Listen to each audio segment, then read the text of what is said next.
ഞാനോ തീർച്ചയായും മത്സരിക്കുന്നുണ്ട്. ജനറൽ സെക്രട്ടറി ആയിട്ട് നിന്ന് മത്സരിക്കും. അന്തസ്സായിട്ട് ജയിച്ച് നിങ്ങളുടെ മുമ്പിൽ വരും. ഞാൻ ചുണയുണ്ടെങ്കിൽ മത്സരിക്കട്ടെ.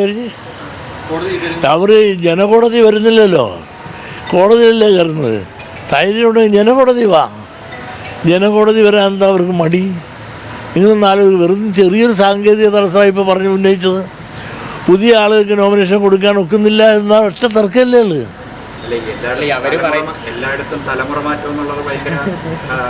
മാറണമൊക്കെ മാറിക്കോട്ടെ, അതനുസരിച്ച് വോട്ട് ചെയ്തു.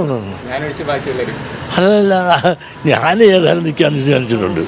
കാരണം എന്നെ ടാർഗറ്റ് ചെയ്താണല്ലോ എല്ലാവരും ഇപ്പോൾ ഈ വാൾ വീശുന്നത്.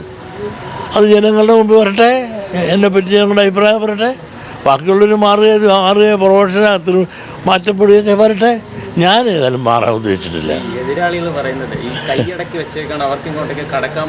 എന്തേ ഒക്കാത്തത് ഞാൻ ചോദിക്കട്ടെ. ഇതൊക്കെ മുമ്പും എന്തുകൊണ്ട് നിങ്ങൾ അതെന്താ മനസ്സിലാക്കാത്തത്? എതിരാളികൾക്ക് ഈ കേരളത്തിൽ 10 ശാഖ അവരുടെ കൂടെ നിർത്ത്, 5 യൂണിയൻ അവരുടെ കൂടെ നിർത്ത്. ഞങ്ങളൊക്കെ വന്നപ്പോൾ എങ്ങനെയായിരുന്നു?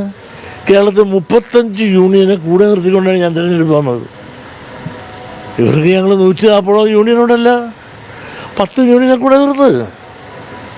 സാധിക്കല്ലോ മിസ്റ്ററെ. കാരണം ഇവരെല്ലാം കൊള്ളയെന്ന് പറഞ്ഞിട്ട് കളിക്കുക. ഞങ്ങൾ ജനോപകാരപ്രദമായ പദ്ധതികളും പരിപാടിയും നടത്തി അവരോടൊപ്പം നടക്കുകയാണ്. അവർക്ക് ആരോപണം പറയണം, അല്ലാതെ തെളിയിക്കാൻ സാധിച്ചിട്ടുണ്ടോ? ഇപ്പോൾ എന്നെ കൊണ്ട് മൈക്രോണ് വരട്ടെ, ഈ വിധി വരുമല്ലേ ഇപ്പം അടുത്ത്. ഇതൊന്നും ഞാനതിൽ കുറ്റക്കാരനാണെന്ന് പറഞ്ഞാൽ ഞാൻ മാറിത്തരുമെന്ന്.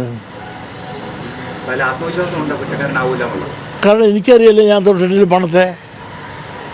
അന്ന് VS കൊടുത്തു, അതുകൊണ്ട് പ്രസക്തി കിട്ടി. ഞാൻ പണത്തെ തൊടുന്നില്ല. പക്ഷേ മാത്രമല്ല, കള്ളത്തരം പറയുന്നത് നിങ്ങൾ പ്രചരിപ്പിക്കുകയല്ലേ. ഞാൻ യോഗ ഓഫീസ് ജപ്തി ചെയ്തിട്ടിരിക്കണമെന്ന്. യോഗ ഓഫീസ് ആര് ജപ്തി ചെയ്തിട്ടുണ്ട്? നിങ്ങൾ തിരക്ക് നോക്ക്.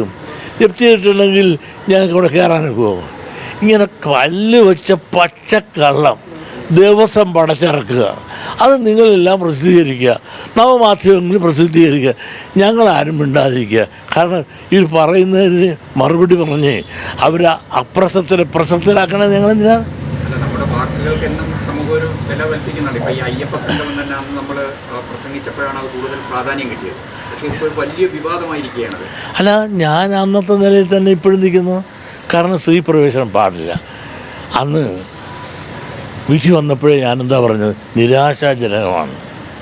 ഒരു കാരണവശാലും സ്ത്രീകൾ പോകരുത്, ഒരു സ്ത്രീകളും പോകില്ലെന്ന് ഞാൻ വിശ്വസിക്കുന്നു എന്നാണ് ഞാൻ പറഞ്ഞത്. ആ നിലപാടിൽ ഇപ്പോഴും നിൽക്കുന്നു.